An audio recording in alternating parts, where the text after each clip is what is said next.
আয়ান ভাইয়া, আমি আপনাকে ভালোবাসি। খানিকটা লজ্জা এবং সংকোচ নিয়ে বলল মৌ। আয়ান এই প্রপোজালটা বেশ সহজ এবং স্বাভাবিক ভাবে নিল। মৌয়ের চেহারা লাজুক ভাব দেখে আয়ান এবার শব্দ করে হেসে উঠে বলল, এত লজ্জা পাচ্ছিস কেন? তোর হাবভাব দেখে মনে হচ্ছে সত্যিকারে প্রপোজ করছিস তুই। এই বলে আয়ান আবারও হেসে দিল। তৎক্ষণাৎ মৌয়ের মনে পড়ল যে এটা শুধুমাত্র ডেয়ার ছিল, ফলে তার ঠোঁটের কোণে বিদ্যমান সেই মিষ্টি হাসিটা মুহূর্তে উবে গেল। সে জানে এটা ডেয়ার ছিল, তবে এটাও সত্য যে ডেয়ারটা সে মন থেকে করেছে, অর্থাৎ ডেয়ারের জন্য বলা প্রতিটা কথা সে মনের গভীর থেকে বলেছে, কারণ সে আয়ানকে ভালোবাসে। অনেক আগে থেকেই তার মনে আয়ানের জন্যই ভালোবাসা তৈরি হয়েছে, কিন্তু এক প্রকার জড়তা থাকায় সে কখনোই নিজ থেকে স্বাভাবিকভাবে আয়ানকে এসব বলতে পারেনি। সে জানে না আয়ানের মনে তার জন্য আদৌ কোনো অনুভূতি আছে কিনা, তবে সে জানে আয়ানের জন্য তার হৃদয়ে অন্তঃস্থলে গভীর ভালোবাসা আছে। আজ সন্ধ্যায় জান্নাতে ট্রুথ ডেয়ার খেলার আয়োজন করে। সে ইচ্ছাকৃতভাবে এই খেলার আয়োজন করে, কারণ সে জানে মো আয়ানকে ভালোবাসে, এবং সে এটাও জানে খানিকটা ভয় এবং লজ্জার জন্য মো আয়ানকে তার মনের কথা বলবে না। এই জন্যই এই উপায় বের করেছে সে। মৌদের বাসার ছাদে মাহতাব, জান্নাত, অহনা, আয়ান এবং মৌয়ের একসাথে ট্রুথ অ্যান্ড ডেয়ার খেলায় অংশ নেয়। খেলার এক পর্যায়ে মাহতাবের এক কলিগ ফোন করেন কিছু অফিসিয়াল কাগজ নেওয়ার জন্য। সেই কাগজপত্র দেওয়ার জন্য মাহতাব বাসার নিচে চলে যায়। এই সুযোগে জান্নাত বেশ কৌশলে মৌকে ডেয়ার নেওয়ার কথা বলে। মৌ তেমন কিছু চিন্তা ভাবনা না করে ডেয়ার নিয়ে নেয়। পরে জান্নাত আয়ানকে প্রপোজ করার ডেয়ার দিলে মৌ প্রথমে তাতে আপত্তি জানায়, তবে অহনা এবং জান্নাতের জোরাজোরিতে শেষমেশ সে ডেয়ারটা করতে বাধ্য হয়। এদিকে আয়ান এই সম্পূর্ণ বিষয়টাকে বেশ সহজভাবেই নেয়, কারণ ডেয়ার হিসেবে এসব প্রপোজাল দেওয়া নেওয়া বিষয়ে সে অভ্যস্ত। এজন্য সে মৌয়ের করা প্রপোজাল স্বাভাবিকভাবেই নিল। তবে মৌয়ের চোখে মুখে সেই লাজুক ভাবটা দেখে খানিকক্ষণ পর সে জিজ্ঞেস করলো, মৌ তুই এত লজ্জা পাচ্ছিস কেন বলতো? আয়ানের প্রশ্ন শুনে মৌ চুপসে গেল। আমতা আমতা করে বলল, এমনি আয়ান ভাইয়া। এমনি আবার লজ্জা পায়? আয়ানকে মাঝপথে থামিয়ে দিয়ে অহনা বলল, উফ ভাইয়া, তুমিও না এটুকু কি বুঝো না যে ও মেয়ে? একজন মেয়ের পক্ষে প্রপোজ করা এমনি একটু ডিফিকাল্ট, কারণ মেয়েরা লাজুক স্বভাবের হয়। সেখানে দুইটা মানুষের সামনে ও প্রপোজ করেছে, তো লজ্জা পাওয়া তো স্বাভাবিক ব্যাপার, তাই না? But it's dare, not a reality. Ah ভাইয়া, হোক ডেয়ার বা হোক রিয়েলিটি, প্রপোজ করা বহুত ডিফিকাল্ট ব্যাপার, এটাই মেনে নাও। অহনার কথাবার্তা শুনে আয়ান সন্দেহের সুরে জিজ্ঞেস করলো, তুই কিভাবে জানিস যে প্রপোজ করাটা খুব ডিফিকাল্ট? অহনা এবার রাগান্বিত স্বরে বলল, তুমি এমন কেন ভাইয়া? শুধু সন্দেহ আর সন্দেহ, এছাড়া আর কাজ নেই তোমার না? আয়ান অহনার মাথায় একটা ঘাট্টা মেরে বলল, অফিসের কাজগুলো তো তুই করে দিস তাই না? অহনার প্রত্যুত্তরে কিছু বলতে যাবে, এর আগে জান্নাত তাকে থামিয়ে দিয়ে বলল, এসব জড়কা বাদ দাও। আয়ান, তুমি মাহাতাবকে ফোন করে বলো দোকান থেকে চিপস চকলেট কিনে আনতে। কতদিন পর সবাই একসাথে বসে আড্ডা দিচ্ছি, একটু খাওয়া দাওয়া না হলে চলে নাকি? আয়ান হেসে বলল, তা ঠিক বলেছ ভাবি, আমি এখনই মাহাতাবকে ফোন করে জানিয়ে দিচ্ছি। এই বলে আয়ান পকেট থেকে ফোন বের করে ছাদের এক কোনায় চলে গেল। আয়ান চলে যেতে জান্নাত আর অহনা মিলে মুখে ঘিরে ধরল। অহনা মোর বাহুতে হালকা ধাক্কা দিয়ে বলল, শেষমেশ আমার ভাইকে প্রপোজটা করেই ফেললি। উফ, এখন শুধু অপেক্ষা সে দিনটা যেদিন তুই আমার ভাবি হয়ে বাড়িতে প্রবেশ করবি। আহ অহনা, কণ্ঠের প্রকাশ পেল দারুণ উচ্ছ্বাস। খুশিতে গদগদা হয়ে সে মৌকে জড়িয়ে ধরল। মোর চোখে মুখে মুহূর্তে প্রকাশ পাচ্ছে অনাকাঙ্ক্ষিত কিছু পাওয়ার পর আনন্দের ঝলক। সে জানে আজ জান্নাত তেমন ডেয়ার না দিলে সে কখনোই সাহস করে আয়ানকে এসব বলতে পারত না। অবশ্য আজকে আয়ানকে নিজের অনুভূতির কথা জানাতে পেরে সে কিছুটা হলেও সাহস অর্জন করেছে। এজন্য মনে মনে সে বেশ খুশি হয়েছে। মোর চোখে মুখে এ হাসি খুশি ভাব দেখে জান্নাত মলিন মুখে বলল, এত খুশি হচ্ছ কেন মৌ? তুমি আয়ানকে বলেছ যে তুমি তাকে ভালোবাসো, কিন্তু সে তো তোমাকে কিছু বলেনি। আবার তুমি যে ওকে ভালোবাসার কথা বলেছ, সেটা কেমন পরিস্থিতিতে বলেছ তাকে একবার ভেবে দেখেছ? আয়ান তো এখনো ভাবছে যে তুমি শুধুমাত্র তোমার ডেয়ার সম্পূর্ণ করেছ।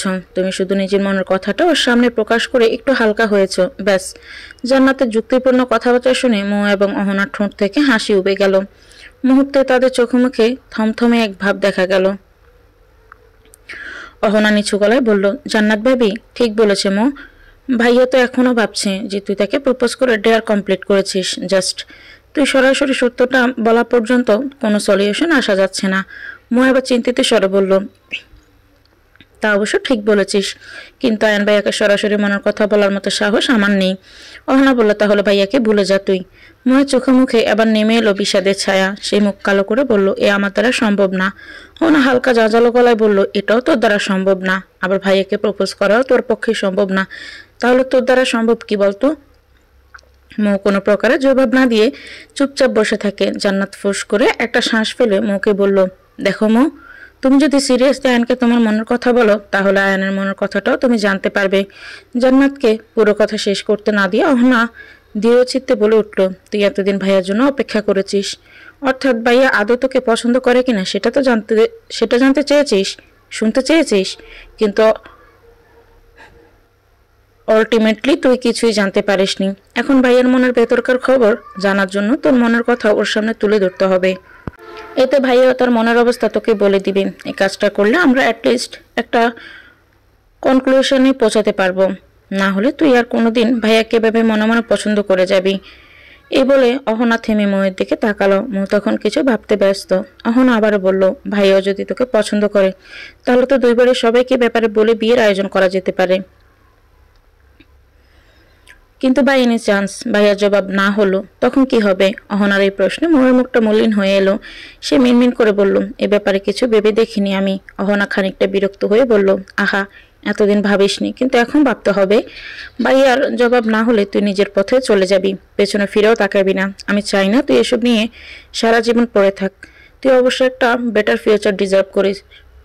বুঝতে পারছিস আমার কথা? মো হালকা মাথা নাড়িয়ে বলল, তাহলে দু একদিনের মধ্যেই এসব ব্যাপার ক্লিয়ার হবে, ওকে? মো কিছু নিচু সুরে বলল, ওকে। অহনা এবার জোর গলায় বলল, এভাবে ওকে বললে হবে না, সাহস সঞ্চয় কর। বুঝেছিস? মো হালকা হেসে কিছুটা জোর গলায় বলল, ওকে। মোয়ের কথা শুনে জান্নাতের অহনা মৃদু হাসি দিল। ততক্ষণ আয়ান কথা বলা শেষে আবারও তাদের আড্ডায় যোগ দিয়েছে। এতক্ষণ পর আয়ানকে আসতে দেখে জান্নাত জিজ্ঞেস করলো, কি ব্যাপার আয়ান, এতক্ষণ কার সাথে কথা বলছিলে? আয়ান হালকা হেসে ফোনটা পকেটে ঢুকিয়ে বলল, মাহাতাবের সাথে কথা বলা শেষ হতেই অফিসের এক কলিগ ফোন দেয়, তার সাথে কথা হচ্ছিল এতক্ষণ। জান্নাত প্রতি উত্তরে আর কিছু বলল না। হঠাৎ মাঝারি ধরনের বজ্রপাতের শব্দে ছাদে উপস্থিত চারজন মানুষ অল্প বিস্তর কেঁপে উঠল। আয়ান মৃদু হেসে বলল, বৃষ্টি হবে হয়তো, অনেকক্ষণ ধরে বজ্রপাতের আওয়াজ শুনছি। আগেরগুলো আস্তে হলো, এবার একটু জোরেই হলো। আয়ানের কথা শেষ হতে আবারও বজ্রপাতের আওয়াজ শুনতে পেল সবাই। জান্নাত এবার খানিকটা ভীত হয়ে বলল, আমার মনে হয় আমাদের নিচে চলে যাওয়া উচিত, আজকালকার তো বজ্রপাত বেশ ভয়ঙ্কর। আয়ান জান্নাতের সাথে তাল মিলিয়ে বলল, এটাই ঠিক, চলো সবাই উঠি। এই বলে আয়ান, জান্নাত এবং অহনা উঠে পড়ল, কিন্তু মো নিজের জায়গায় স্থির হয়ে বসে রইল। জান্নাত জিজ্ঞেস করলো, কি ব্যাপার মো, বসে আছো কেন, বাসায় যাবে না? মো মিষ্টি হেসে বলল, না ভাবি, আজকে বৃষ্টিতে ভিজবো আমি, অনেকদিন যাবৎ বৃষ্টিতে ভেজা হয় না। আয়ান এবার একটা ধমক দিতে উদ্যুক্ত হতে হুট করে ঝমাঝম বৃষ্টি নামতে শুরু করলো। বৃষ্টিতে ভিজে যাওয়ার ভয়ে তারা তিনজনই মোকে না নিয়ে দৌড়ে ছাদ থেকে বেরিয়ে গেল। এদিকে মো দু চোখ বুজে আকাশের পানে মুখ দিয়ে বৃষ্টির টপ টপ ফোঁটাগুলো নিজের মধ্যে সমাহিত করছে। বৃষ্টির ঠান্ডা ছোঁয়া থেকে থেকে কেঁপে উঠছে সে। ওদিকে বজ্রপাতের কান ফাটানো আওয়াজে হৃদয়ে হালকা ভয়ের স্রোত জেগে উঠছে। তবে এইসব তার বৃষ্টিতে ভেজার ইচ্ছাকে প্রতিহত করতে পারেনি। সে তো এখন মনের আনন্দে বৃষ্টিতে ভিজছে।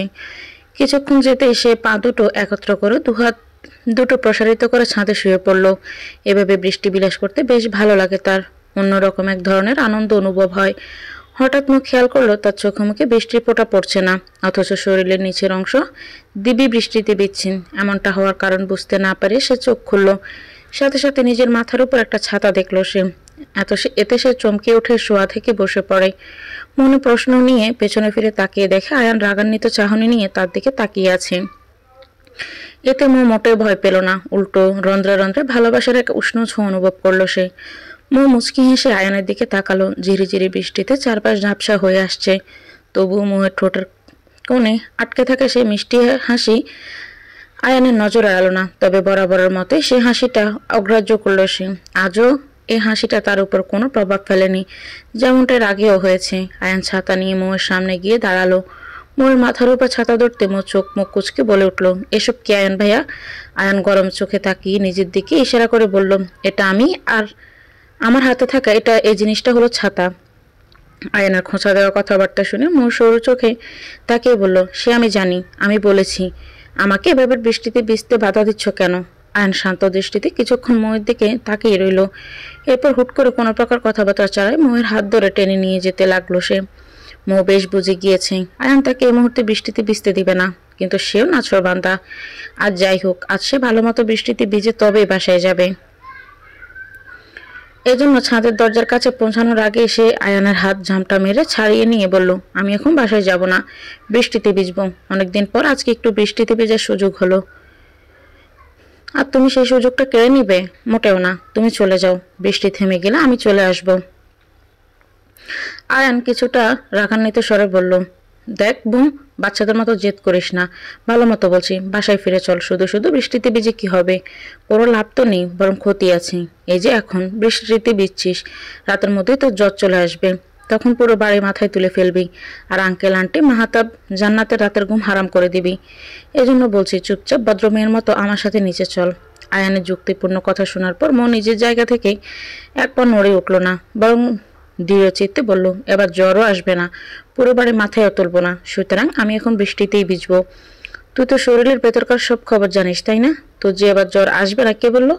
গত বছর 2 বার বৃষ্টিতে ভিজেছি, একবারও জ্বর আসেনি, তাই এবারও আসবে না। এত ভবিষ্যৎবাণী না করে বাসায় চল, না হলে আজ পর্যন্ত মাহাতাব যেটা করেনি সেটা আজ করবো আমি। দুগালে ঠাস ঠাস করে 2টো চর বসিয়ে দেব।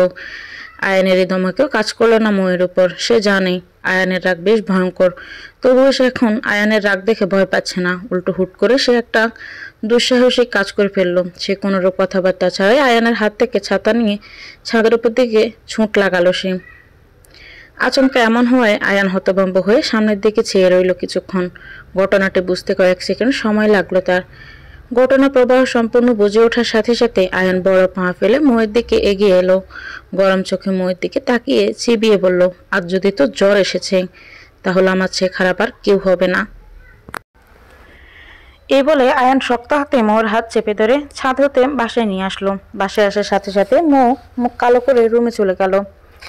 মুখে বাসায় দিয়ে আয়ান চলে যেতে নিল, কিন্তু মাহাতাব আয়ানকে বেজে অবস্থায় দেখে কিছুটা অবাক হলো।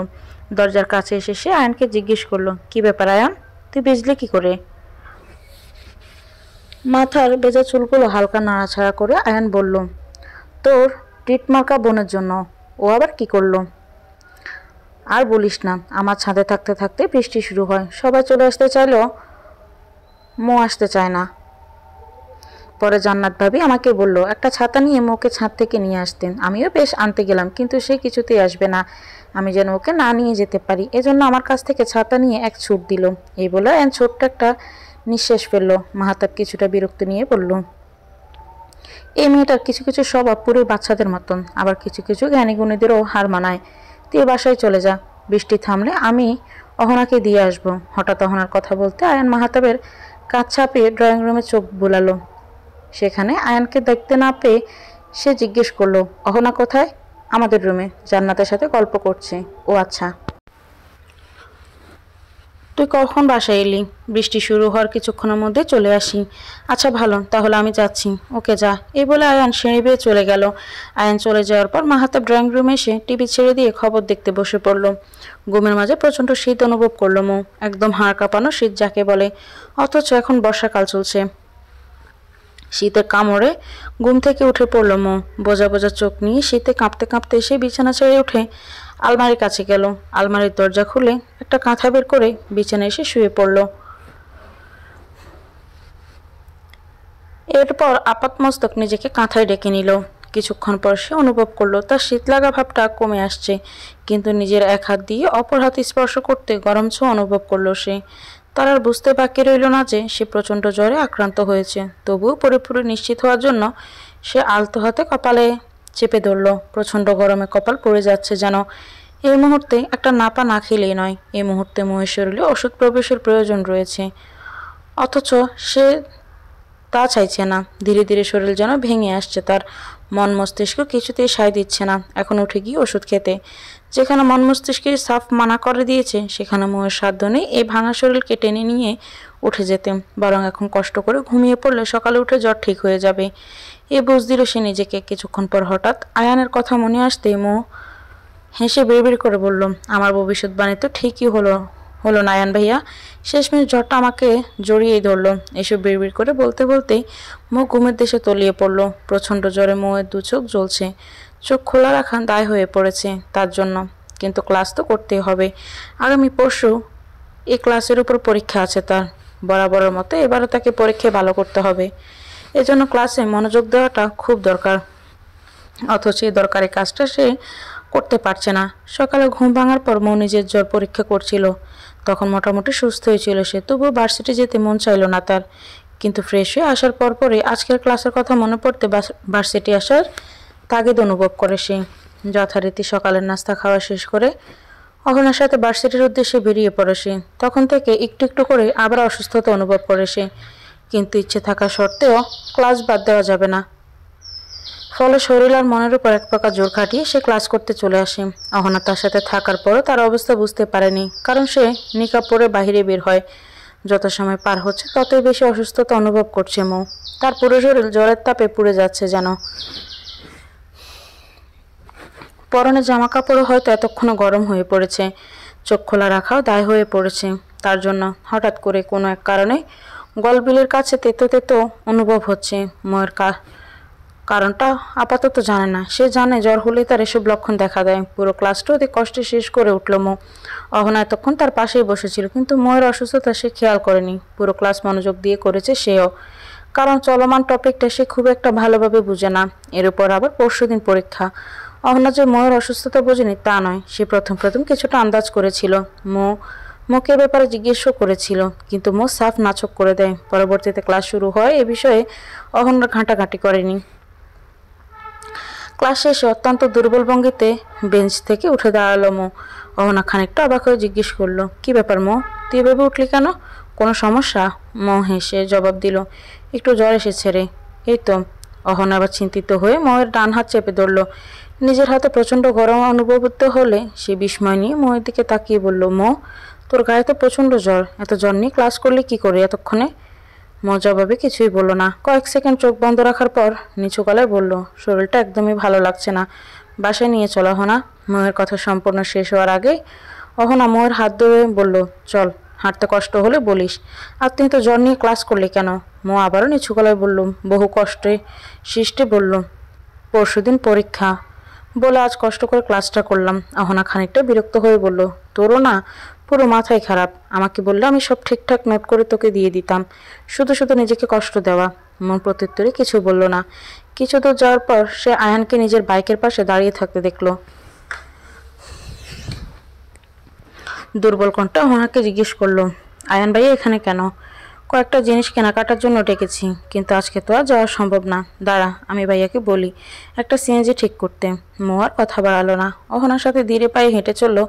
তার শরীরের সমস্ত শক্তি যেন শেষ হয়ে আসছে একটু একটু করে, যেন নিভে যাচ্ছে তার জীবন কাঠি। ধীরে ধীরে পা দুটো অবশ হয়ে আসছে, মাথাটা অল্প বিস্তর চক্কর দিচ্ছে। মনে হচ্ছে এখনই যেন সে ভারসাম্য হারিয়ে ফেলবে। ময়ের এই মনে হওয়াটা কিছুক্ষণের মধ্যে বাস্তবে পরিণত হয়। অহনাকে কিছু বলে ওঠার আগেই মো জ্ঞান হারিয়ে মাটিতে পড়ে যায়। তার সাথে অহনাও পড়ে যেতে নেয়, তবে তৎক্ষণাৎ নিজেকে সামলে নেয়। ওদিকে আয়ান এতক্ষণ স্বাভাবিকভাবে মো আর অহনা চলার পানে তাকিয়েছিল। মোয়ের দুর্বল চলনে সে একটু সন্দিহান ছিল। মনে মনে নিজেকে প্রশ্ন করছিল, মুখে অসুস্থ? অবশেষে কিছুক্ষণের মাঝেই মো অজ্ঞান হতে তার সেই সন্দেহ সত্যি প্রমাণিত হয়। মুখে পড়ে যেতে দেখে হাতে থাকা হেলমেটটা কোনো রকমে বাইকের উপর রেখে মো আর অহনার দিকে দৌড়ে আসে সে। মুখে এভাবে পড়ে থাকতে দেখে দুশ্চিন্তা এবং হতভম্বের এক মিশ্র প্রতিক্রিয়া ফুটে ওঠে আয়ানের চোখে মুখে। আয়ান দ্রুত মোয়ের সামনে বসে পড়ল। ততক্ষণে ভার্সিটির কয়েকজন শিক্ষার্থী আয়ান, মো এবং অহনাকে ঘিরে ধরল। সকলে বলাবলি করছে, হুট করে মেয়েটা ভেবে অজ্ঞান হয়ে পড়ে গেল কেন? এদিকে কারোর কোনোরূপ কথাবার্তায় অহনার কানে আসছে না। সেই মুহূর্তে মুখে নিয়ে প্রচণ্ড ভীত সন্ত্রস্ত। তার মাথায় একটা কথাই ঘুরপাক খাচ্ছে, মো জ্বরের কারণে এভাবে মাথা ঘুরে পড়ে গেল, তাহলে কত ভয়ঙ্কর জ্বর বাঁধিয়েছে সে। প্রচণ্ড চিন্তার মধ্যে অহনা কাঁপা কাঁপা গলায় আয়ানকে বলল, ভাইয়া জলদি একটা সিএনজি ডাক, ওর অবস্থা হয়তো ভালো না। এ বলে অহনা দ্রুততার সহিত ব্যাগ থেকে পানির বোতল বের করে মোয়ের চোখে মুখে পানি ছিটে দিতে লাগলো। আয়ান ততক্ষণে সিএনজি আনতে চলে গিয়েছে। পানির ছিটায় পিটপিট করে চোখের পাতা খুলল মো। মুখের ওপর গুটি কয়েক মানুষজনকে ঝুঁকে থাকতে দেখে খানিকটা ভড়কে ওঠে সে। দ্রুত উঠতে নিলেও শরীর শক্তির স্বল্পতা অনুভব করে সে। অহনা তা দেখে মুখে বলল, ধীরে ধীরে ওঠার চেষ্টা কর, ভাইয়া সিএনজি আনতে গিয়েছে। অহনার কথা শেষ হতে না হতে আয়ান এসে হাজির হলো। ময়ের দিকে ভ্রুকুটি করে চেয়ে থেকে বলল, তাহলে ম্যাডাম উঠেছে? ভেবেছিলাম মনে হয় হসপিটালে নিয়ে যেতে হবে ওকে। শেষমেশ সময় থাকতে উঠে পড়েছে। ভালো।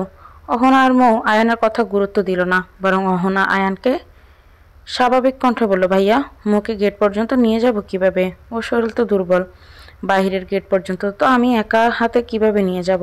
আয়ানে এক নজর আশেপাশে তাকিয়ে বলল, তোদের আর ফ্রেন্ড নেই আশেপাশে? আপাতত না।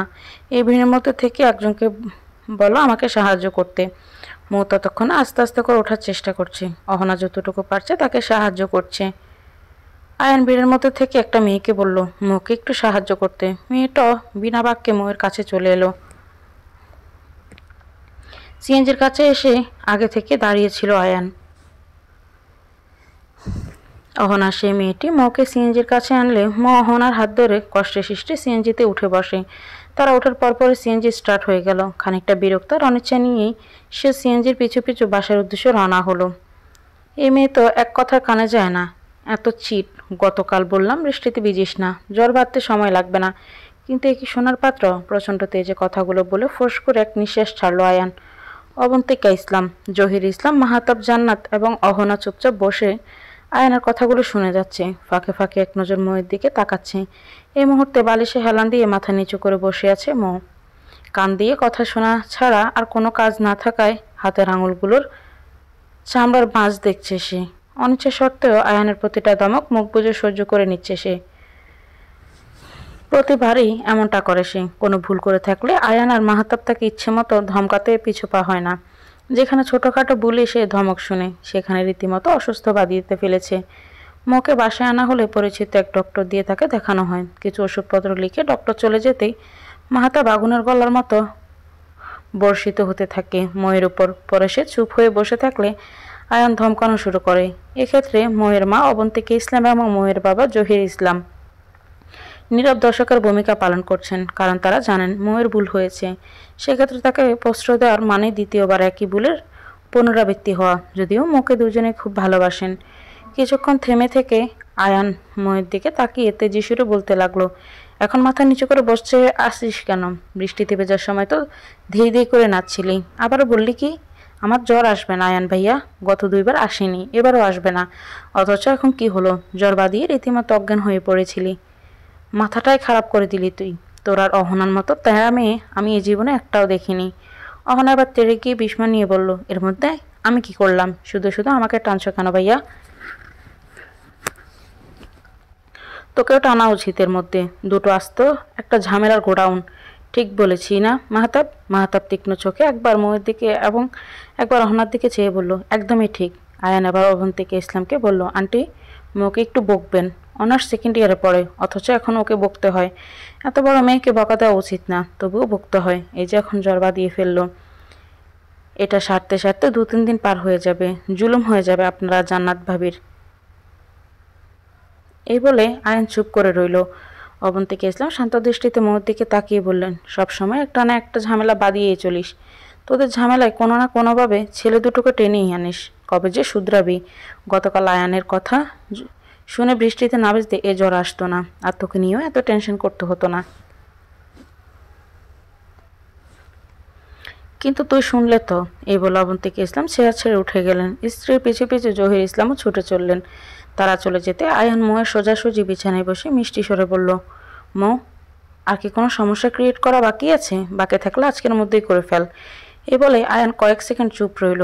পর মুহূর্তে দ্বিগুণ তেজে বলল, আমার আর ধৈর্য নেই প্রবলেম সলভ করার। আমাকে আর মাহাতাবকে কী সব প্রবলেম সলভ করার মেশিন মনে হয়? সে ক্লাস 5 থেকে তুই আর অহনা একসাথে আছিস। সেই থেকে যে তোদের প্রবলেম সলভ করা শুরু করলাম, এই যাত্রা শেষই হচ্ছে না। একটা কথা বলে রাখি, এখন থেকে তুই আর অহনা মিলে নিজেদের প্রবলেম সলভ করবি। খবরদার আমাদের ডিস্টার্ব করবি না। এই বলে চট করে উঠে মৌয়ের রুম থেকে বেরিয়ে গেল আয়ান। তার পিছু পিছু মাহাতাবও বেরিয়ে গেল। রুমে রইল মৌ, অহনা এবং জান্নাত। আয়ান আর মাহাতাবকে এত রাগারাগি করতে দেখে জান্নাত পুরোটা সময় চুপ ছিল, কারণ সে জানে এর মধ্যে সে যদি কিছু বলে তাহলে মাহতাব তাকে কয়েকটা কথা শুনিয়ে দিবে। সুতরাং চুপচাপ থাকাটাই শ্রেয়। অহনা মহের সামনে বসে অসহায় সুরে বলল, দুজনে শুধু শুধু এত বকলো কেন আমাদের? আমরা আজকে কি প্রবলেম ক্রিয়েট করলাম বুঝলাম না। তোর তো শুধু জ্বরই এসেছে, অথচ দেখ কত কথা শুনিয়ে দিল আমাদের। ম কিছু না বলে চুপচাপ বসে রইল। জান্নাত এবার বলল, দুজনেই ময়ের অসুস্থতার জন্য চিন্তায় আছে। ম আয়নের কথা শুনেনি বলেই তো জ্বরটা বাঁধালো। আর বারবার ঝামেলা করার কথা বলতে আমার মনে হয় সেদিনকার ওই ছেলেটার কথা বলছিল। কয়দিন আগে ওই ছেলেটার ঝামেলা শেষ হলো। হয়তো আগেরকার ঝামেলার কথাগুলোই রাগের কারণে আজকের কথায় টেনে এনেছে। এই বলে জান্নাত একটু থামলো, ছোট্ট একটা শ্বাস ফেলে আবার বলা শুরু করলো, সেদিন যদি তোমরা দুজন ছেলেটার সাথে ভদ্রতার খাতিরে কথা না বলে মুখের উপর দু চারটা কথা শুনিয়ে দিতে, তাহলে পরবর্তীতে ছেলেটা তোমাদের ডিস্টার্ব করার সাহস পেত না। এ ব্যাপারে কিন্তু আয়ান আগে থেকেই তোমাদের সতর্ক করেছিল, তবুও তোমরা পাত্তা দাওনি। আবার গতকালও ওর নিষেধ করা সত্ত্বেও মৌ বৃষ্টিতে ভিজেছিল, পরে ঠিকই জ্বর এলো। সো বুঝতেই পারছো দোষটা তোমাদেরই। অহনার মৌ চুপচাপ বসে সবটা শুনলো। নিজেদের ভুল নিয়ে তারা প্রতিবারই পস্তায়। মনে মনে ঠিক করে আয়ান আর মাহতাবের কথা মেনে চলবে তারা, কিন্তু কিছুক্ষণ পরে তারা নিজেদের ঠিক করা ব্যাপারেই বেমালুম ভুলে বসে। এজন্য পরে তারা সমস্যাতেও পড়ে। আর প্রতিবারের মতো সেই সমস্যা থেকে উদ্ধার করতে আয়ান নয়তো মাহতাবকে ছুটে আসতে হয়। মো আজ পুরোপুরি সুস্থ হয়ে উঠেছে। গতকালই তার জ্বর নেমে গিয়েছিল, এজন্য আজ পরীক্ষা দিতে আসবে বলে রাতেই পড়া শেষ করে সে। আজকে ভার্সিটি পরীক্ষা থাকে, সে আর অহনা সকাল সকাল বেরিয়ে পড়ে। মাহতাব অফিসে যাওয়ার পথে তাদের দুজনকে ভার্সিটি নামিয়ে দেয়। ক্লাসে ঢোকার আগে মো অহনাকে বলল, ওহো, আমি ভাবছি আজকে আয়ান ভাইয়াকে সবটা বলে দিব। মোহের কথায় অহনা উচ্ছ্বসিত হয়ে বলল, উফ, আমার মুটসি পাখি, অবশেষে তুই ভাইয়াকে তোর মনের কথা বলবি। আমি তো কত পরশু ভেবে রেখেছিলাম যে তোকে প্রপোজ করতে বলবো, বাট তুই তো অসুস্থ হয়ে পড়লি, এজন্য আর সম্ভব হলো না। কিন্তু আজকে তা সম্ভব হবে। মা মুচকি হেসে বলল, আমি আজকে মনের দিক থেকে ফুল প্রিপারেশন নিয়ে এসেছি। যত দ্রুত সম্ভব এ বিষয়ে ক্লিয়ার হওয়া ভালো, কারণ আয়ন ভাইয়ের জন্য গত 2 রাতের ঘুম হারাম হয়ে গিয়েছিল আমার অসুস্থ থাকার পরও। তাহলে বাপ কতটা চিন্তায় আছি এ নিয়ে। ময়ের কথা শুনে অহনা টিপ্পনি কেটে বলল, ওহো, আমার বাই তাহলে তো রাতের ঘুম হারাম করে দিয়েছে। অহনার কথায় প্রত্যুত্তরে মো কিছুই বলল না, শুধু লাজক একটা হাসি দিল।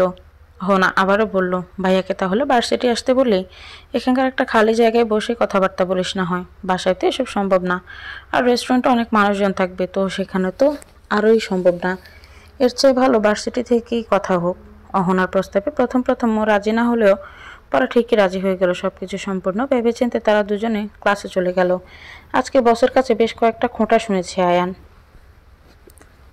এজন্য প্রচণ্ড মেজাজ খারাপ হয়ে আছে তার। ডেস্কে বসার সাথে সাথেই সে ভেবেছিল যাওয়ার আগে বসের হাতে রেজিগনেশন লেটার ধরিয়ে দিয়ে আসবে। রাগের মাথায় পুরো লেটার লেখাও শেষ হয়েছিল তার। এমনকি লেটার হাতে নিয়ে বসে বসের কাছে যেতেও বসেছিল, কিন্তু প্রতিমধ্যে অহনার ফোন কল আসে, সে বসের রুমে যেতে পারেনি। অহনা তাকে জরুরি ভিত্তিতে দুপুর 2টোর দিকে ভার্সিটি আসতে বলেছে। প্রথম প্রথম সে অহনাকে কয়েকটা ধমক দিলেও অহনা সেসবে পাত্তা দিল না, বরং সে আফসার খান অর্থাৎ নিজেদের বাবার ভয় দেখিয়ে আয়ানকে আটকে ফেলে। ফলে উপায় না থাকায় দাঁতে দাঁত চেপে অহনার প্রস্তাবে রাজি হয়ে যায় সে। আয়ান ডেস্কে ফিরে এসে রেজিগনেশন লেটারটা ড্রয়ারে ঢুকিয়ে লক করে রাখে। আপাতত রেজিগনেশন লেটার দেওয়ার চিন্তা মাথা হতে নেমে গিয়েছে তার, কিন্তু তার ক্রোধ কমেনি, বরং সে অফিসের বসকে মনে মনে ইচ্ছে মতো বেশ কয়েকটা কথা শুনিয়ে দিচ্ছে। বসের ওপর আয়ানের এর রাগ সময় সুযোগ বুঝে মাঝে মধ্যে হানা দেয়। তাছাড়া সাধারণত সে বসের উপর রেগে থাকে, বা তার বস তার উপর রেগে থাকে না। অবশ্য তাদের মধ্যে নতুন কোনো ডিল বা প্রমোশন নিয়ে কথা কাটাকাটি হয়। আপাতত আয়ন বেশ কিছুদিন ধরে তার বসের উপর রেগে আছে, কারণ সে প্রমোশন প্রার্থী। তবে তার বস হাতে আসা নতুন প্রজেক্টের জন্য সকলের নিকট দোয়া প্রার্থী। আয়ন অবশ্য ইনিয়ে বিনিয়ে বেশ কয়েকবার প্রমোশনের কথা বলেছে, তবে তার বস সম্পূর্ণ কথা বোঝার পরেও না বোঝার বান করে বসে থাকে।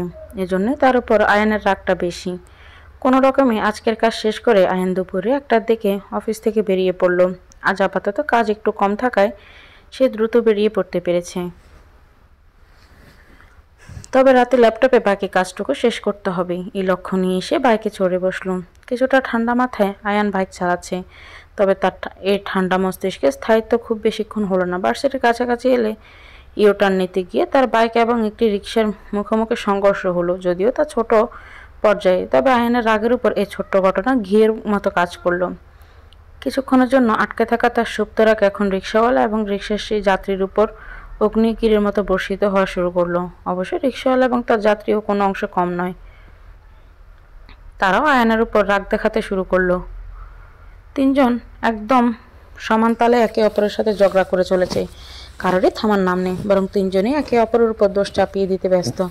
এক্ষেত্রে অবশ্য দোষ দুপক্ষেরই আসে, তবে তারা সেটা মানতে নারাজ। মিনিট 5-6 ঝগড়া বিবাদের পর চতুর্থ পক্ষের হস্তক্ষেপে সে ঝগড়ার সমাপ্তি ঘটে।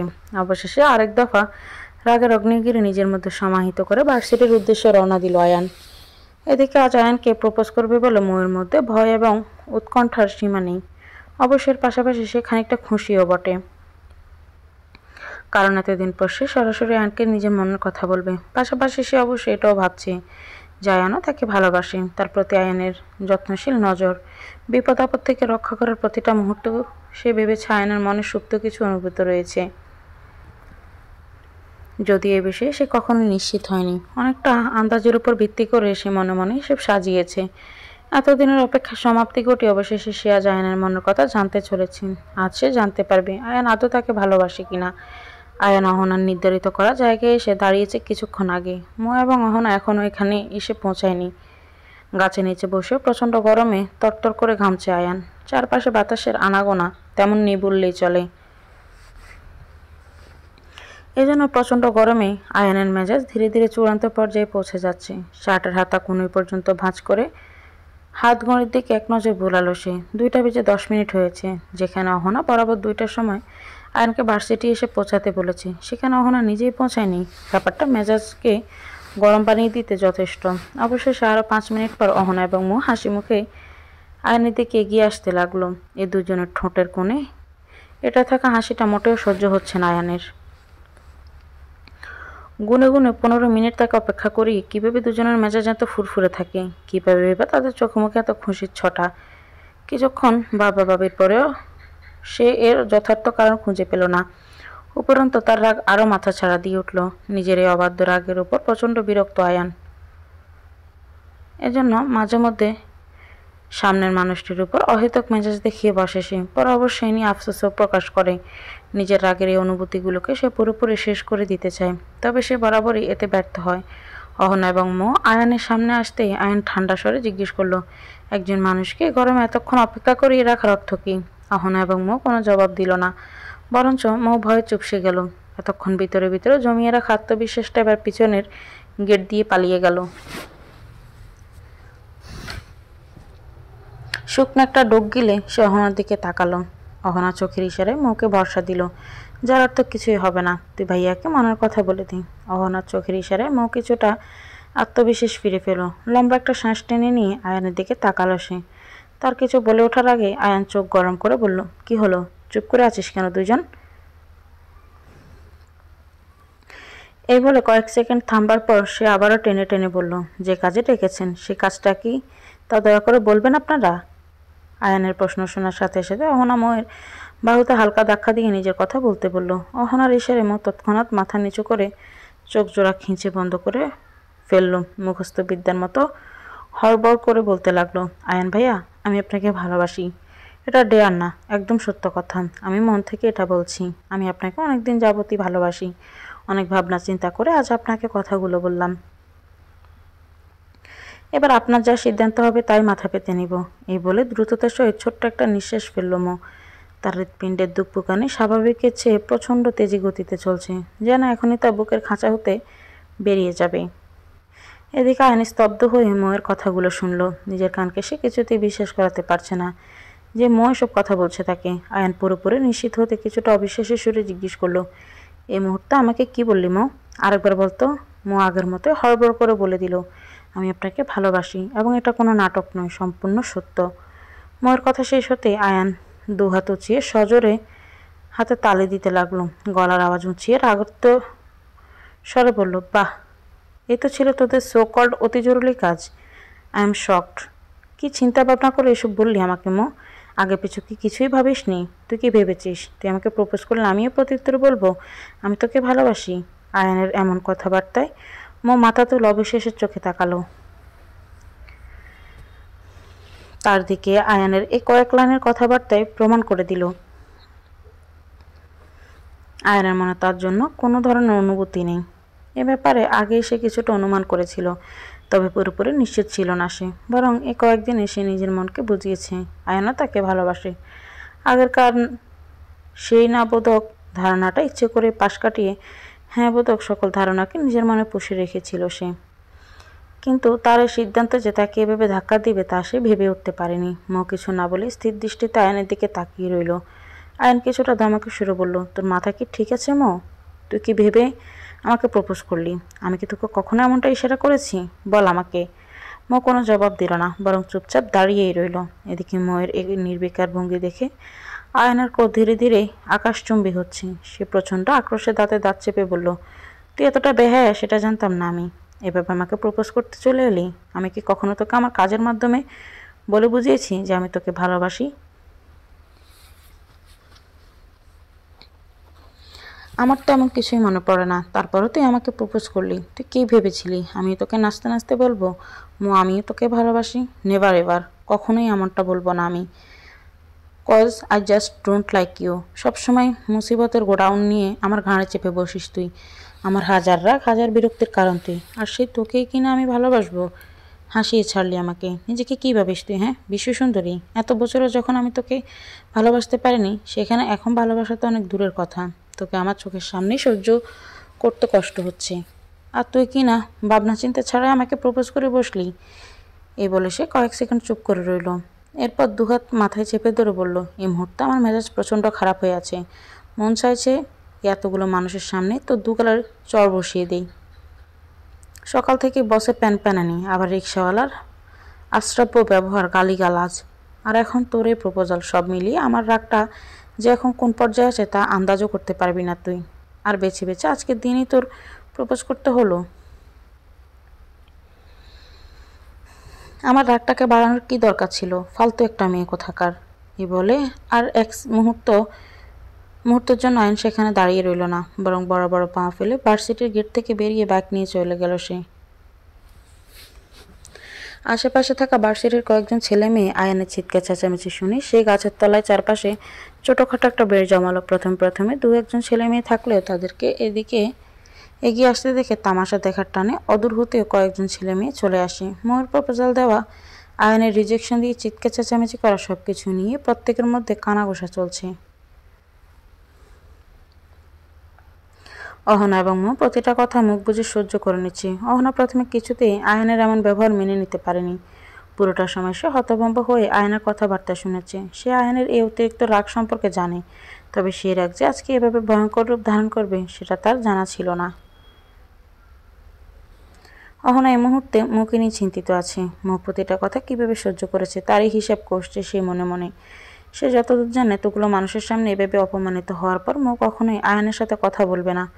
অবশ্য কথা বলার চিন্তা ভাবনা করার তো হাতে ছাঁদ পাওয়ার মতো, অর্থাৎ অসম্ভব কিছু।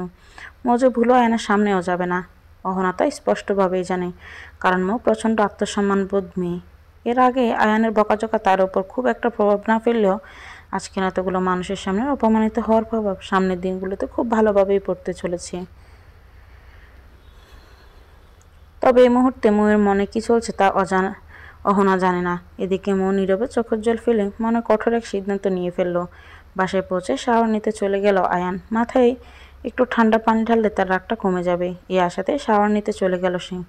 আয়ানের দাদি আয়েশা খান আয়ানের রুমে এসে আয়ানকে না পেয়ে চুপচাপ বসে রইলেন। তিনি আজ বেশ অবাক হয়েছেন এ দেখে যে আয়ান অফিস থেকে ফিরে তার সাথে দেখা করেনি। অন্যান্য দিন আয়ান যত ক্লান্তই থাকুক না কেন, সে অফিস থেকে ফিরে তার দাদির সাথে দেখা করবেই।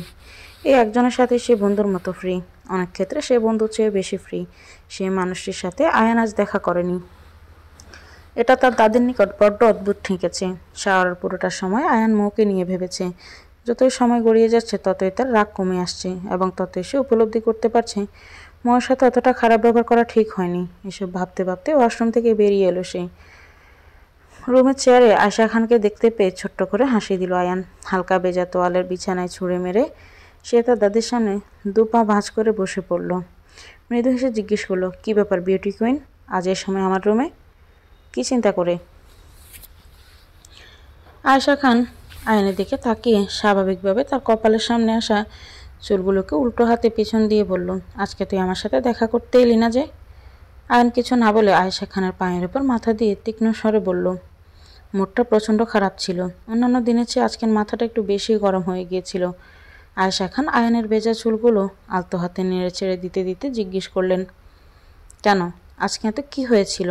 আয়ন ছোট্ট একটা শ্বাস ফেলে চোখ বন্ধ করে বলতে লাগলো, প্রথমে বসের সাথে কথা কাটাকাটি, এরপর রিক্সাওয়ালা আর তার প্যাসেঞ্জারের সাথে ঝগড়া, এরপর ময়ূর প্রপোজ করা।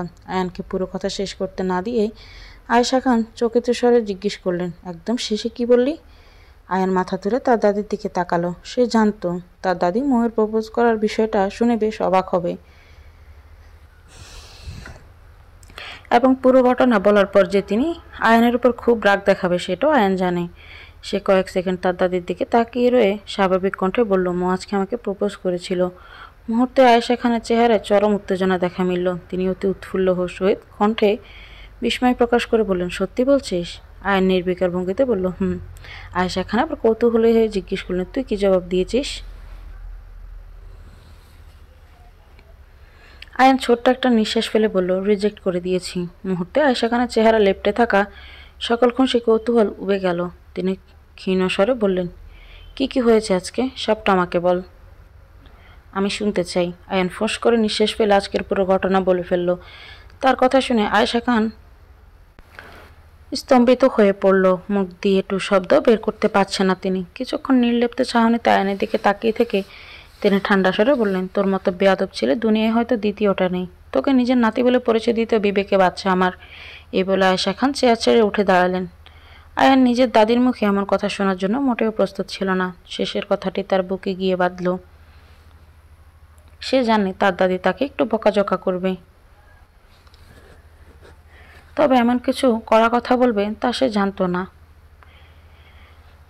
সে উঠে গিয়ে অবিশ্বাসের চোখে তার দাদির দিকে তাকালো। আয়েশা খান তাচ্ছিলের হাসি দিয়ে বললেন, ওভাবে তাকিয়ে আছিস কেন? ঠিকই বলেছি, এতদিন তোকে নিয়ে গর্ব করলো, এখন তোর উপর ঘৃণা হচ্ছে আমার।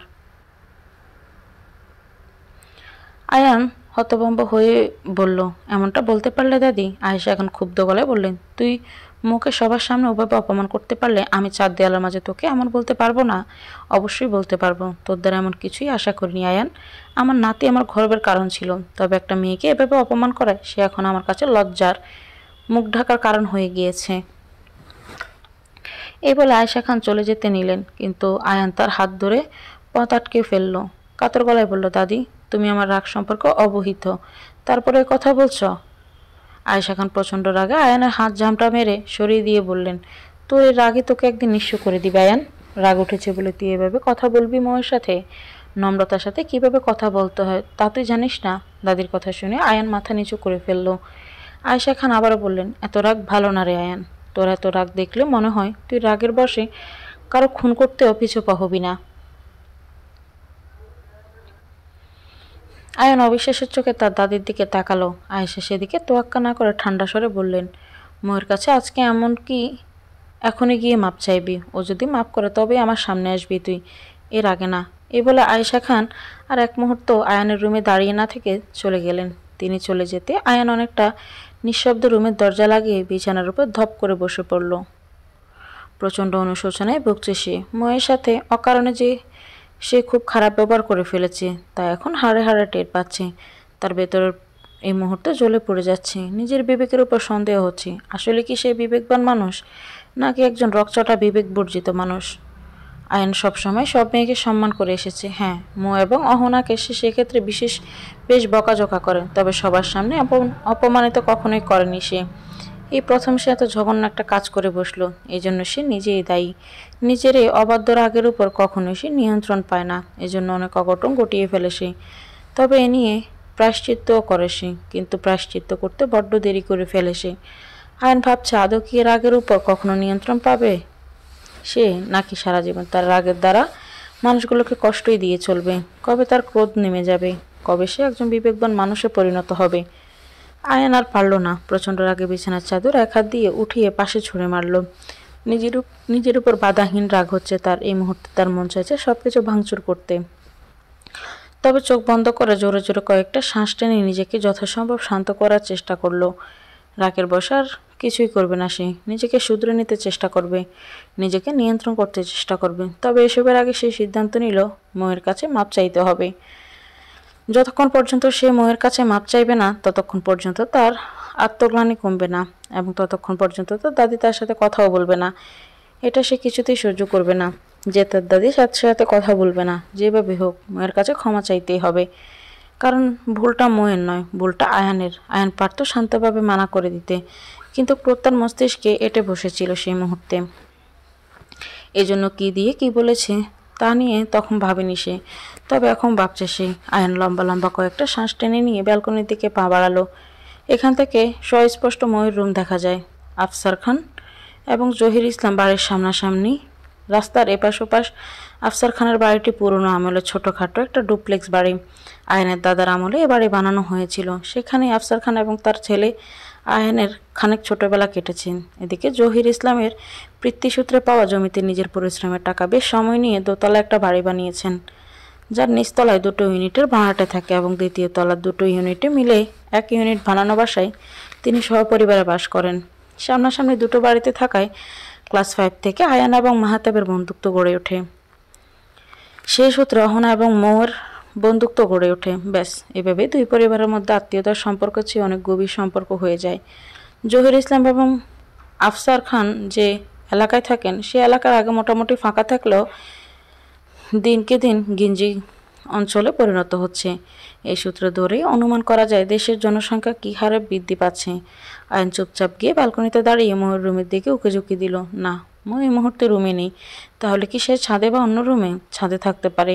এভাবে আয়ন দৌড়ে নিজেদের বাড়ির ছাদে উঠে পড়ল। মোদের ছাদের দিকে তাকাতে চোখ পড়ল মো আর অহনা সামনাসামনি বসে গল্প করছে। এ দেখে আয়ন বেশ খুশি হলো। ছাদে বেশ আরামসে সকল সমস্যার সমাধান করা যাবে ভেবেই সে ছাদ হতে নেমে মৌদের বাসার দিকে ছুট দিল। অহনা এবং মৌ থেকে থেকে কথা বলছে। অন্যান্য সময়ের মতো উচ্ছ্বসিত ভাবটা এই মুহূর্তে কারোর মধ্যেই নেই। দুজনে আজকের ঘটনার জন্য বেশ বড়সড় একটা ধাক্কা খেয়েছে। এই ঘটনা যে কখনোই ভুলবার মতো নয় তা কারোরই অজানা নয়। অহনাই সেই নানাবিধা ভাবতে ভাবতে এক দীর্ঘশ্বাস ফেলল। হঠাৎ পেছনে কারোর উপস্থিতি টের পেতে সে চকিতে পেছনে ফিরে তাকালো। আয়ানকে দেখতে পেয়ে মুহূর্তে সে রেগে ফেটে পড়ল। ক্ষুব্ধ গলায় বলে উঠল, ভাইয়া তুমি এখানে কি করছো? অহনার কথায় চমকে উঠে হাঁটু থেকে মুখ তুলে সামনে তাকালো মো। আয়ানকে এখানে মোটেও আশা করেনি সে। আয়ানের দিকে এক নজর তাকিয়ে সে দ্রুত উল্টো দিকে ফিরে বসে পড়ল। সাথে সাথে আয়ান কাতর কণ্ঠে বলল, মো তোর সাথে কথা আছে, আমার দিকে ফিরে বস। মো আয়ানের কথা কানে তুলল না, বরং চুপচাপ পাথর হয়ে বসে রইল। অহনা জানে মো কোনো কথাই বলবে না আয়ানের সাথে। এই জন্য সে নিজেই আগ বাড়িয়ে আয়ানকে বলল, তুমি এখান থেকে চলে যাও ভাইয়া। অহনাকে পাত্তা না দিয়ে আয়ান মোয়ের উদ্দেশ্যে বলল, মো তখনকার বিহেভিয়ারের জন্য আই এম রিয়েলি সরি। আমার এমনটা করা উচিত হয়নি। রাগের মাথায় আয়ানকে মাঝপথে থামিয়ে দিয়ে অহনা রাগান্বিত স্বরে বলে উঠল, তুমি আজকে যা করেছো তা ভুলবার মতো ঘটনা না। এতগুলো মানুষের সামনে মৌকে এভাবে অপমান করতে তোমার বিবেকে বাঁধল না? কি করে পারলে এমনটা করতে?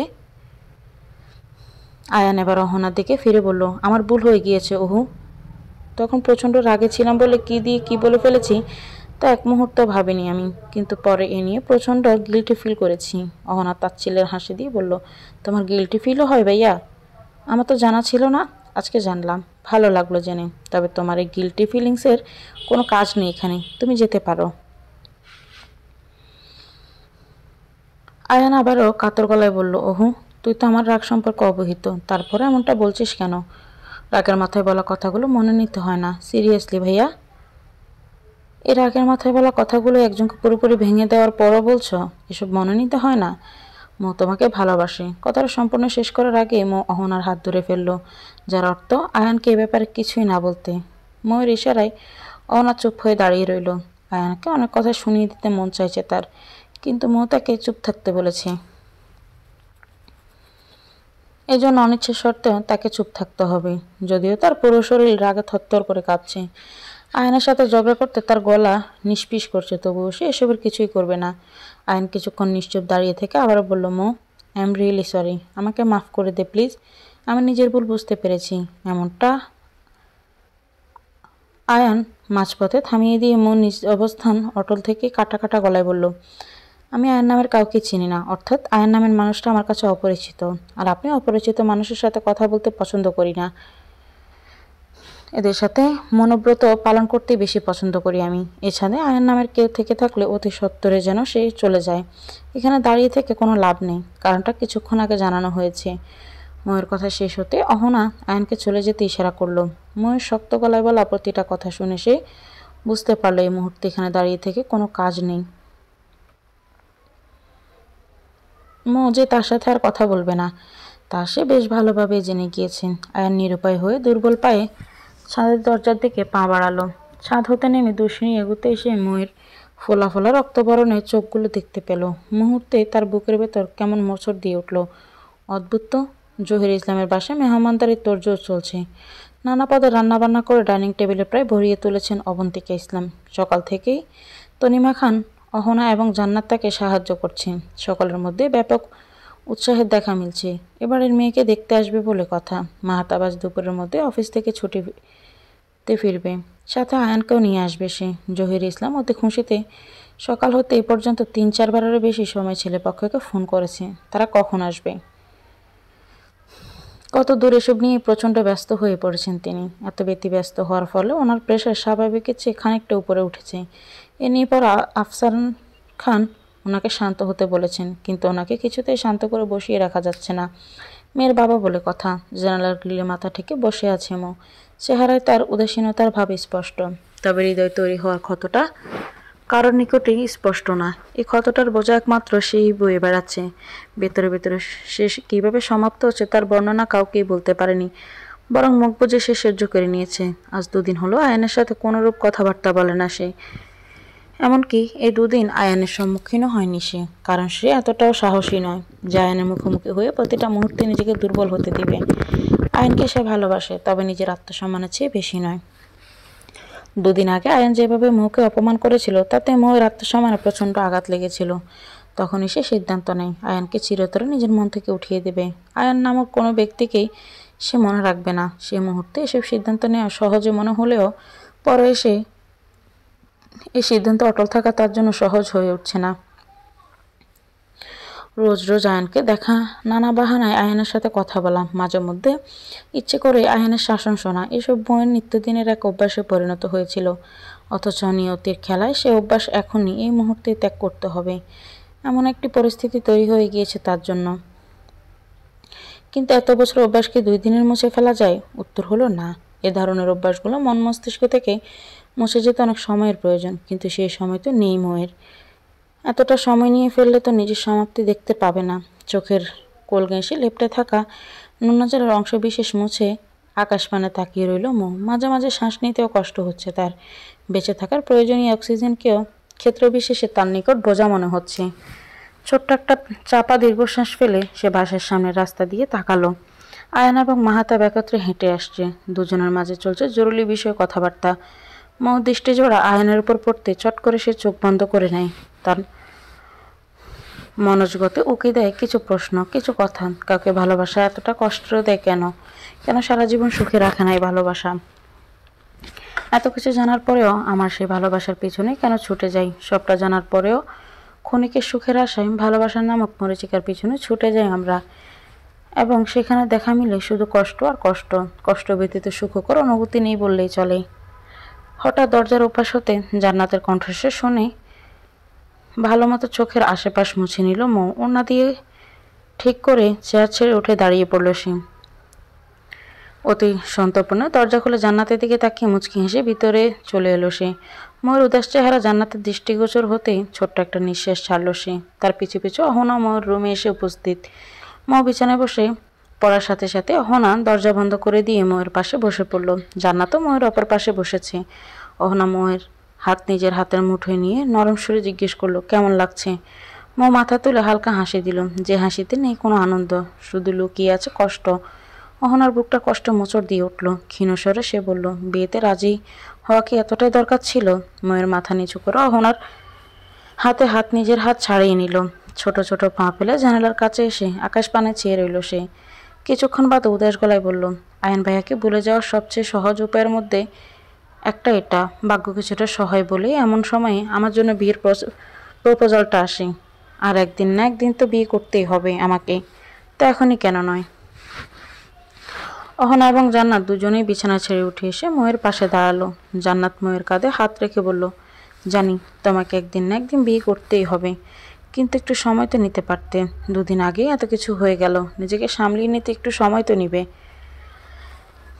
মো শেষান্ত হাসি দিয়ে বলল, নিজেকে সামলিয়ে নেওয়ার কি আছে ভাবি, আই এম ফাইন, শুধু একটুখানি কষ্ট হচ্ছে এই আর কি।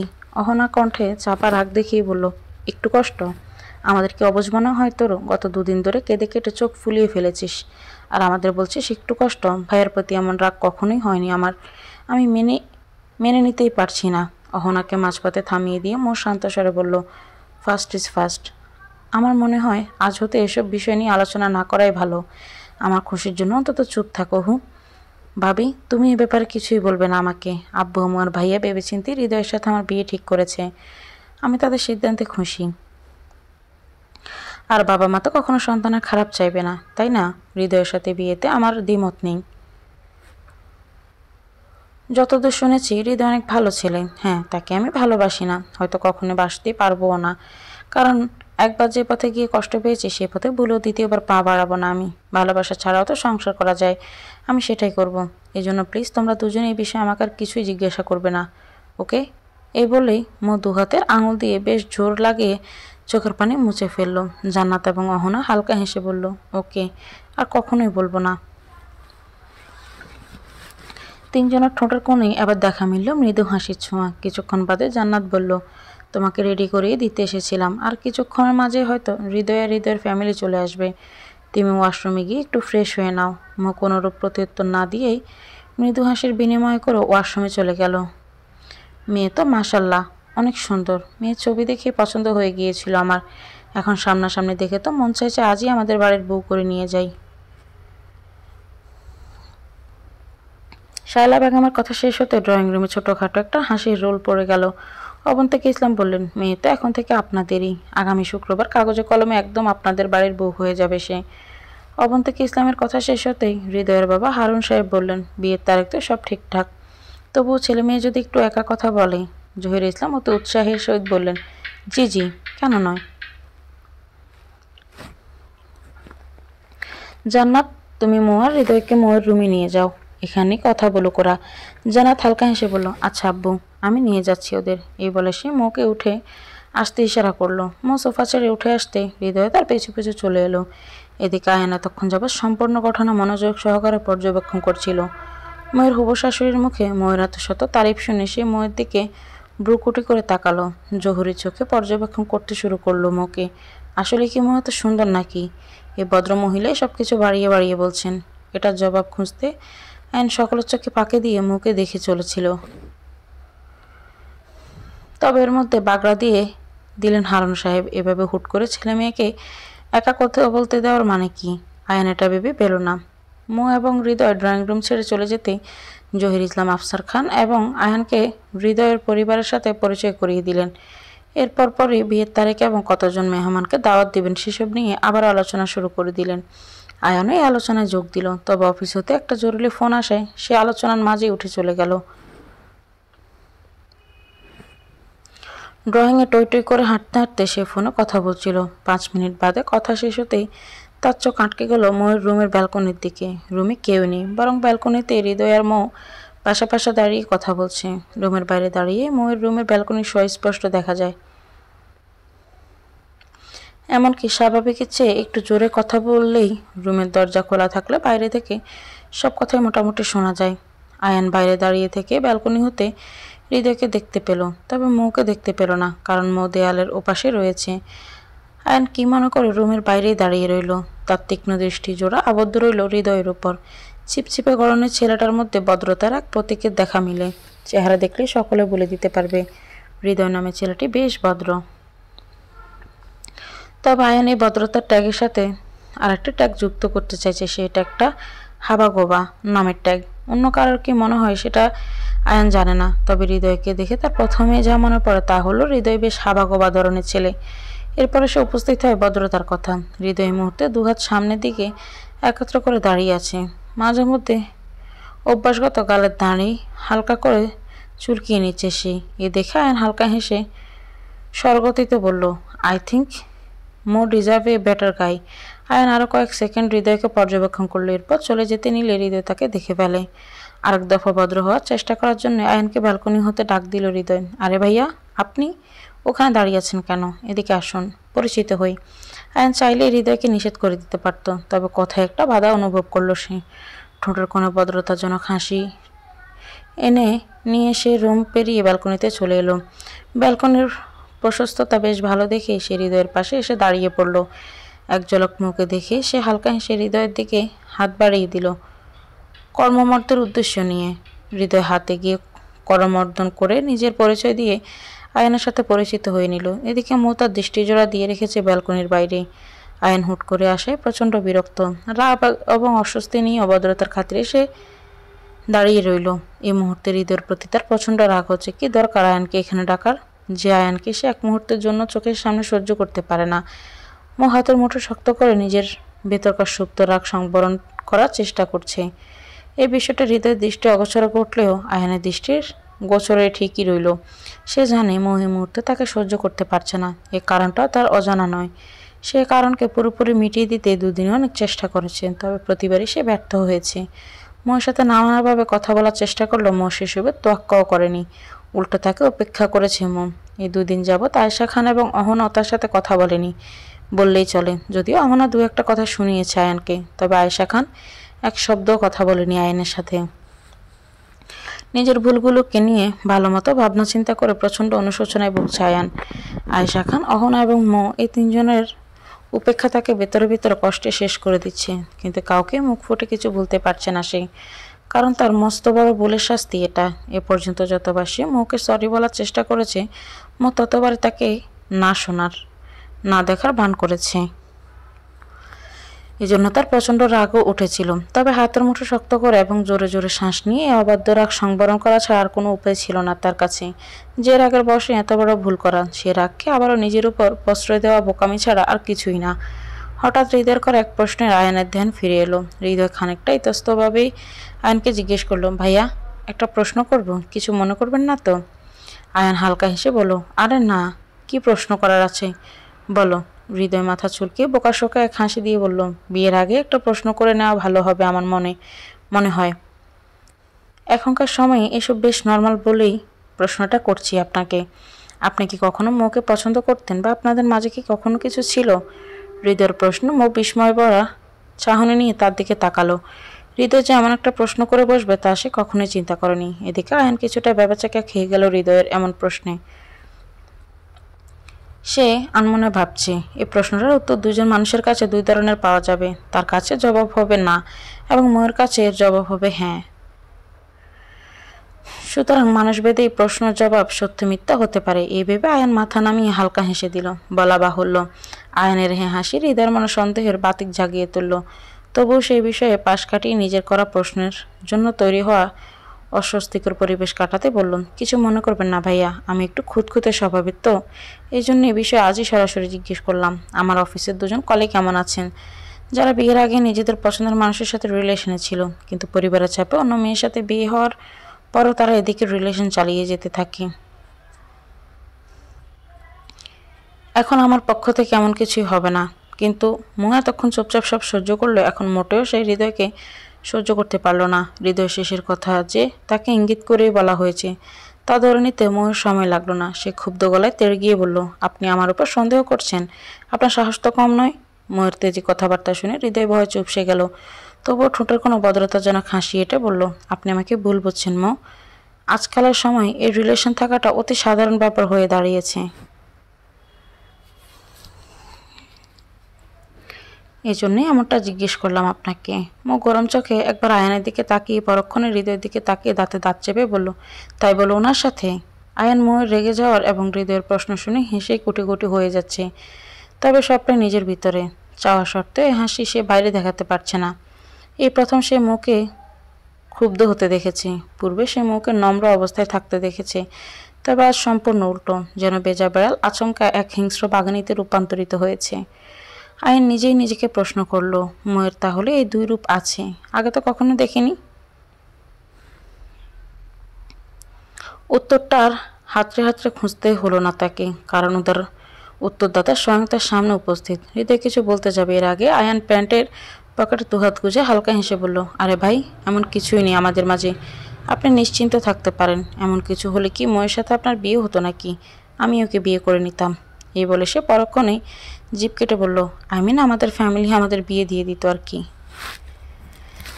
কারণ দুই ফ্যামিলির মধ্যকার সম্পর্কটা অনেক গাঢ়। আয়নার কথাবার্তা শুনে হৃদয় বেশ আশ্বস্ত হলো। আয়নার জবাব হ্যাঁ হলে সে বেশ কষ্টই পেত, কারণ সে ময়ের ছবি দেখার সাথে সাথে মৌকে পছন্দ করে ফেলেছিল। আর আজকে সরাসরি মৌকে দেখে মোর প্রেমেই পড়ে গিয়েছে সে। এই মুহূর্তে যদি সে কোনোভাবে বুঝতে পারত মৌ এবং আয়নার মাঝে কিছু ছিল বা আছে, তাহলে সবচেয়ে বেশি কষ্ট সেই পেত। অবশ্য মহের ব্যবহারগুলো দেখে সে কিছুটা সন্দেহ করেছিল, তবে আয়নের কথাবার্তায় অদ্ভুতভাবে সে সন্দেহ দূর হয়ে যায়। আয়ন কয়েক সেকেন্ড মহের দিকে তাকিয়ে হৃদয়ের কাঁধে হাত দিয়ে বলল, আচ্ছা আপনার কথা বলুন, আমি আসছি, পরে দেখা হচ্ছে তাহলে। হৃদয় মৃদু হেসে বলল, জি অবশ্যই। আয়ন প্রত্যুত্তর আর কিছুই বলল না, বরং দ্রুত পায়ে ব্যালকনি ত্যাগ করলো। হৃদয় এবং তার পরিবার চলে যেতে মন নিজের রুমে এসে শব্দ করে দরজা লাগিয়ে দেয়। হৃদয়ের প্রশ্নগুলো এখন অবধি তার মাথা ঘুরপাক খাচ্ছে। কি করে হৃদয় এসব প্রশ্ন করতে পারলো? বিয়ের আগে যদি সে এত সন্দেহ করে, তাহলে বিয়ের পরে সে কি করবে? যদিও মো জানে বর্তমান প্রেক্ষাপটে এমন প্রশ্ন করাটা কিছুটা স্বাভাবিক, তবুও কোথায় যেন একটা বাধা কাজ করছে বিয়েটা করতে। মো চাইছে বিয়েটা ভেঙে দেওয়ার কথা বলতে পারতো, কিন্তু তার চোখের সামনে তার এবং হৃদয়ের বাবা একে অপরকে ওয়াদা করেছেন বিয়ের ব্যাপারে। এমন একটা পরিস্থিতিতে সে চাইলেও কিছু করতে পারেনি। এসব জানার পরে যেহেতু তাকে বিয়েটা করতে হচ্ছে, সেহেতু তাকে অ্যাডজাস্টমেন্ট নামক একটা বারিকি ধরনের শব্দের সাথে পরিচিত হতে হবে, যে শব্দটা একজন মেয়ের জীবনে খুব বড় প্রভাব ফেলে। মহে শব্দ করে দরজা লাগানোর বিষয়টা অবন্তিকা ইসলাম এবং জহির ইসলাম মোটেও ভালো নজরে নিলেন না। মুখে আদৌ বিয়েতে রাজি কিনা এ ব্যাপারে নিজেদের মধ্যে তারা আলোচনা করলেন।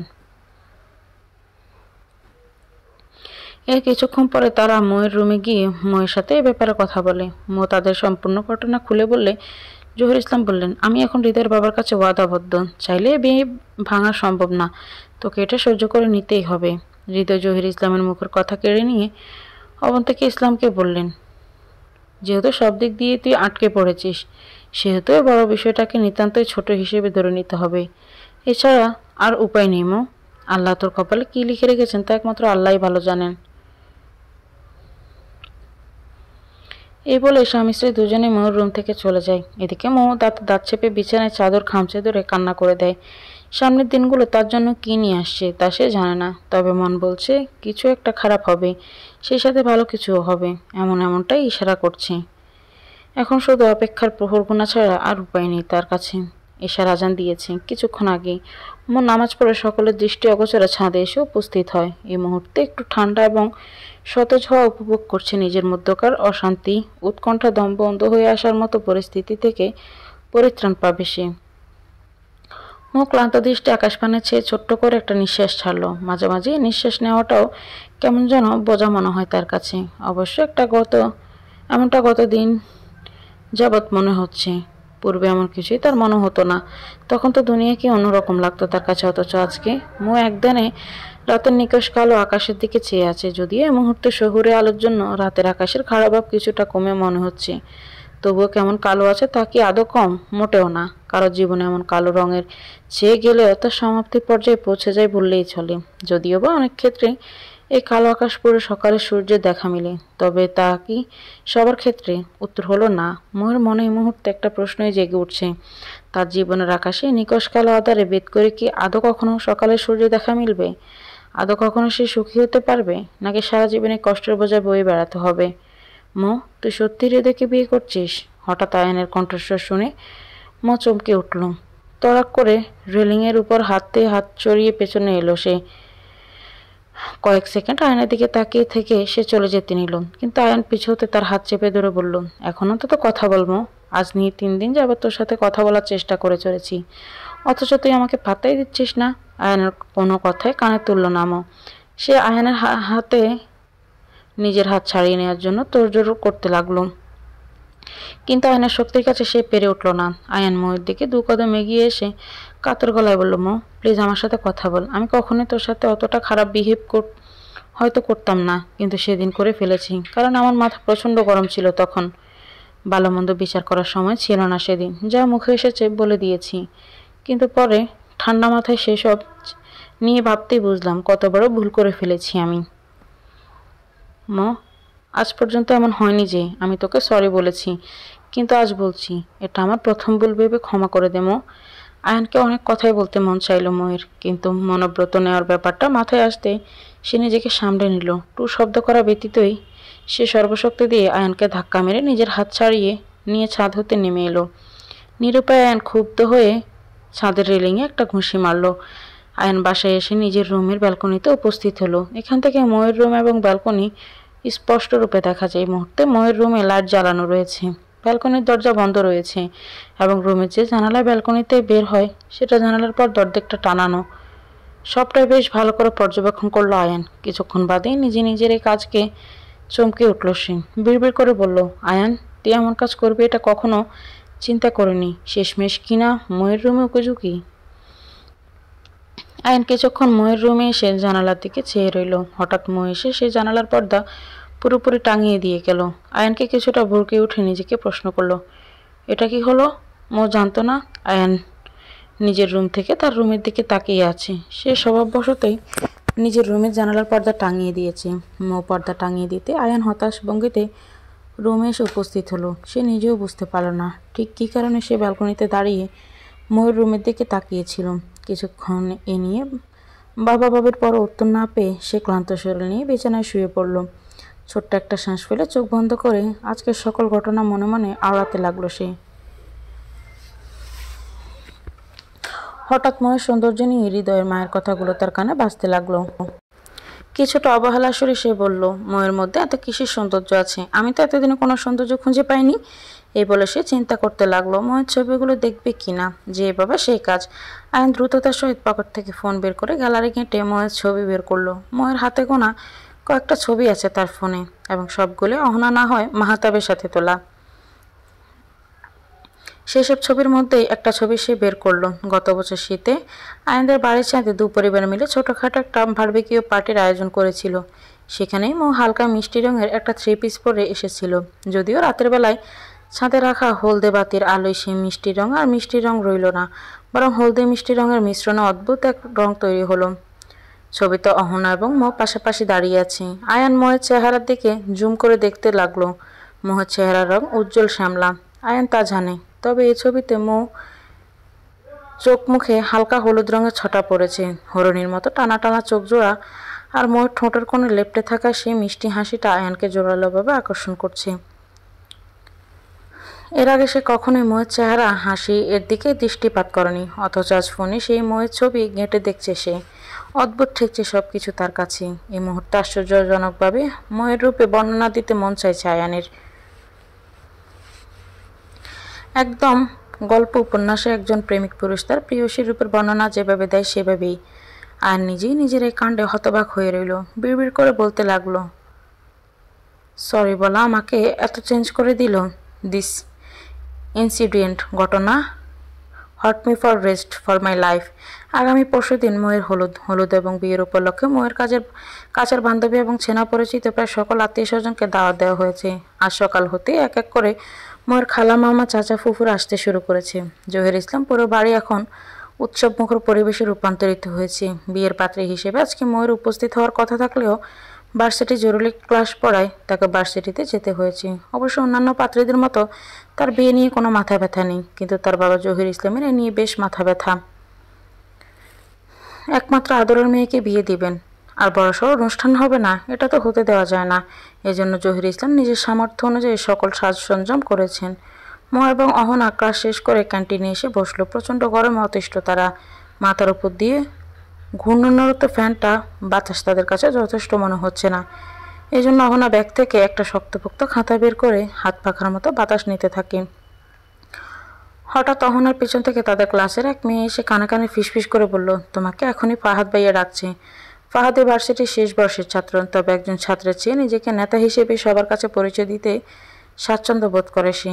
অহনাকে সে প্রথম থেকেই পছন্দ করে, অর্থাৎ অহনা যখন প্রথম বর্ষের ছাত্রী ছিল তখন থেকেই। অহনা অবশ্য ফাহাদকে তেমন একটা পছন্দ করে না, সে বেশিরভাগ সময় ভয়ে ভয়ে থাকে, কারণ একে তো ফাহাদ তার সিনিয়র এবং ভার্সিটির এক ভয়ঙ্কর নেতা। সবাই ফাহাদকে দেখে ভয় পায়, সেখানে অহনার ভয় পাওয়াটা স্বাভাবিক। অহনা ফাহাদের কথা শুনে বেশ ভয় পেয়ে গেল। শুকনো একটা ঢোক গিলে মেয়েটিকে জিজ্ঞেস করলো, কেন ডাকছে? মেয়েটা নিচু স্বরে বলল, আমি জানি না, তুমি সেখানে গেলেই বুঝতে পারবে। অহনা ভয়ার্থ কণ্ঠে জিজ্ঞেস করলো, এখনই যেতে হবে? মেয়েটা হ্যাঁ বোধক জবাব দিল। অহনা একবার ময়ের দিকে তাকিয়ে শুকনো একটা হাসি ডুক দিয়ে চেয়ার ছেড়ে উঠে পড়ল। সে এগিয়ে ময়ের হাত ধরে তাকেও নিজের সাথে নিতে চাইল, কিন্তু মেয়েটি তাকে বাধা দিয়ে বলল, মকে নিতে নিষেধ করেছে, আমার সাথেই যেতে বলল তোমাকে। মেয়েটার একথা শুনে অহনা এবং ম ভয়ে চুপসে এলো। ময়ের বুকের ভেতরটা দুকপুক শব্দ করে চলছে, তার মন চাইছে অহনার সাথে যেতে, তবে সে নিরুপায়। অনিচ্ছার শর্তে সে অহনাকে চোখের ইশারে আশ্বস্ত হতে বলল। অহনা অসহায় চাউনিতে ময়ের দিকে কিছুক্ষণ চেয়ে থাকে। মেয়েটার সাথে হাঁটা ধরল। সে চলে যেতে মৌ মনে মনে দোয়া দরুদ পড়া শুরু করলো। 5 মিনিট বাদে সে মেয়েটি মৌকে ডাকতে এলো। মেয়েটি মৌকে বলল, অহনা তাকে ডাকছে এখনই। মেয়েটার কথায় মৌ বেশ ভয় পেয়ে গেল। অহনার বিপদের কথা চিন্তা করতে কয়েক মুহূর্তের জন্য তার শ্বাস আটকে আসছিল যেন। এজন্য কোনোরূপ চিন্তাভাবনা ছাড়াই সেই মেয়েটির সাথে চলে এলো। মেয়েটি মৌকে একটা ক্লাসরুমের সামনে এসে দাঁড় করিয়ে বলল, এই রুমে অহনা তোমাকে ডাকছে, ফাহাদ ভাইয়া এবং অহনা এখানেই আছে, তুমি যাও। মেয়েটির কথাবার্তা শুনে অজানা আশঙ্কায় মৌয়ের বুক কেঁপে উঠল। সে তড়িৎ গতিতে রুমে প্রবেশ করলো। তার কিছু বুঝে ওঠার আগে মেয়েটি তাকে ক্লাসরুমের দরজা আটকে সেখান থেকে চলে গেল।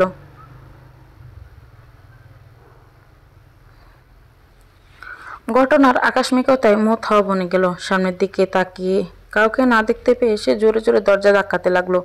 তার বুকটা ভয়ে দুরু দুরু করছে। সে বুঝতে পারছে কোনো এক ফাঁদে পা দিয়ে ফেলেছে সে। দরজা ধাক্কিয়ে লাভ নেই।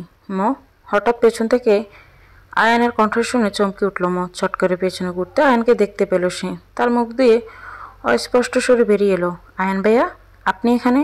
পরক্ষণে তার মনে পড়ল সে তো আয়নার সাথে মনোব্রত পালন করছে। সাথে সাথে সে দুহাত দিয়ে নিজের মুখ চেপে ধরল। আয়ান ময়ের কাণ্ড কারখানা দেখে শব্দ করে হেসে বলল, অ্যাট লাস্ট তুই আমার সাথে কথা বললি। এবার যেহেতু কথা বলেই ফেলেছিস, এর মানে তোর মনোব্রত ভেঙে গিয়েছে। এবার আমার সাথে ভালোভাবে কথা বলে সব কিছু সলভ করবি। আয়নের কথা শুনে ময়ের মাঝে যেন ধপ করে জ্বলে উঠল। যেহেতু সে আয়নের সামনে মুখ খুলেই ফেলেছে, সেহেতু আজ সে আর পার করেই দম নিবে। নিজের ভেতর জমিয়ে রাখা ক্রোধ আজ আয়নের সামনে দেখিয়েই ছাড়বে। আয়নের প্রতিটা কড়া কথার বদলে সে তিক্ত কিছু কথা শুনিয়ে দিবে। এই সিদ্ধান্ত নিয়ে এসে মুখ থেকে হাত সরিয়ে রাগান্বিত স্বরে বলল, কি সলভ করার কথা বলছেন আপনি? আমি যে সবার সামনে অপমানিত হয়েছে সেটা সলভ করবেন আপনি? ময়ের উচ্চ এবং রাগান্য স্বরে আয়ান থমথমে খেয়ে গেল। এমন প্রলয়ঙ্কী রূপে মৌকে সে কখনোই দেখেনি। নিজেই নিজেকে প্রশ্ন করল সে, আমি কি আদৌ আজকে সব কিছু সলভ করতে পারবো?